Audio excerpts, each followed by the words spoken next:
as we approach the 1992 elections, with Ruto at the helm of the YK-92, and Rigathi a brute and crude administrator. You find it in the Onosopokia and Olungurene in that same period. You find it in the Likoni at the coast in the run-up to 1997 elections. You find it in the Kiambaa, in the Rift Valley, in the 2007-2008 violence. You find it in the Adel Muteshi's land in the North Rift in the same period. Violence, mayhem, invasion of farms, torching of homes, and burning of houses of worship are synonymous with Mr. Ruto.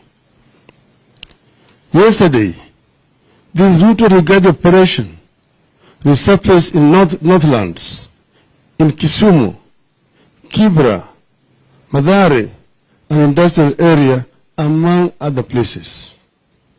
This attack of journalists,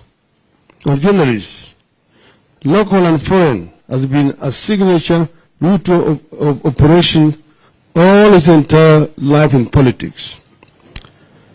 Those who were there then will recall how in 1995, party goons and police beat up the late Dr. Richard Leakey and journalists, including Louis Tambridge of the Daily Telegraph, whose crime was to ask policemen why they were doing nothing when Dr. Leakey was being attacked.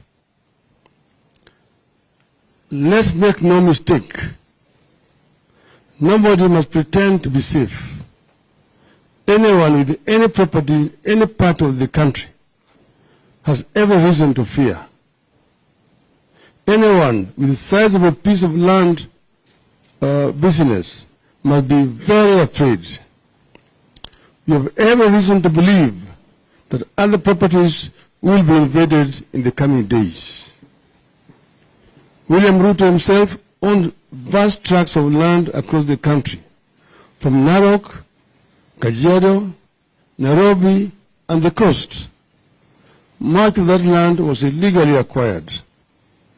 Does his order for invasion of other people's lands amount for the invasion of his own? Time will tell. As we warned during the campaigns, Ruto has brought the class war here. He's keen to have a religious war here. This is how it starts. Once it starts, there's no end until citizens turn on one another. All along, we saw it coming. When we launched Azimio la Umoja in the city of Nakuru in August of 2021, we warned against pitting people against each other.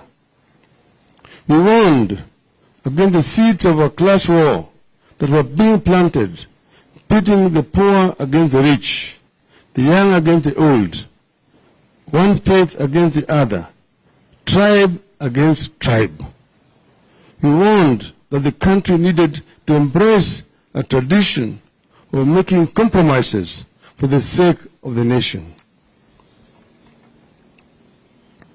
We warned that leaders need to unclench their fists and shaking hands for the sake of the nation, and we call for the cleansing of the land of the spirit of anger and bitterness, the spirit of revenge and entitlement, and to continue on a path that reconciles, unites, calms, and stabilizes the nation.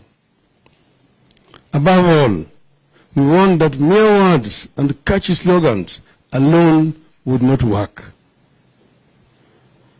We told our people to study history and see where it had led those countries that fell victims to the sweet tongues of politicians who were selling snake oil to desperate populations. We also warned them of the theory of Mr. Goebbels during